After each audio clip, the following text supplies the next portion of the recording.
চিকিৎসকের বিরুদ্ধে ফের একবার অভিযান চলল কাছাড়ে। চিকিৎসা বিদ্যা ছাড়াই সাধারণ মানুষের স্বাস্থ্যের সঙ্গে ঝুঁকি তৈরি করার অভিযোগে সক্রিয় ভুয়ো চিকিৎসকরা। কিছুদিন বিরতির পর ফের ভুয়ো চিকিৎসকের বিরুদ্ধে সক্রিয় পুলিশ প্রশাসন।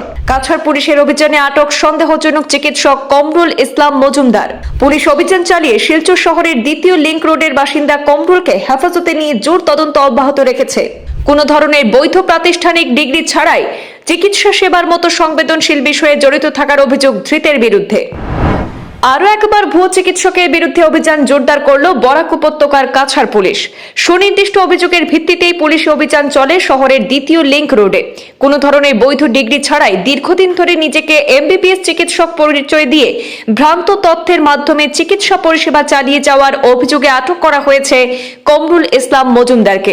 কাছাড় পুলিশ ভুয়ো চিকিৎসকের বিরুদ্ধে বিশেষ তথ্যের ভিত্তিতে অভিযান চালায় এবং আটক করে কমরুল ইসলাম মজুমদারকে। শিলচর সদর পুলিশ সন্দেহজনক চিকিৎসক কমরুলকে হেফাজতে নিয়ে সদর থানায় 1110/25 নম্বরে তদন্তাধীন মামলায় গ্রেপ্তার করেছে। ধৃত কমরুল ইসলাম মজুমদারের চিকিৎসার কারণে কোনো রোগী প্রভাবিত হয়েছেন কিনা সে বিষয়ে পুঙ্খানুপুঙ্খভাবে খতিয়ে দেখছে পুলিশ। শীঘ্রই কাছাড়ে ভুয়ো চিকিৎসকের বিরুদ্ধে পুলিশের আরও অভিযান চলতে পারে বলে অনুমান করা হচ্ছে।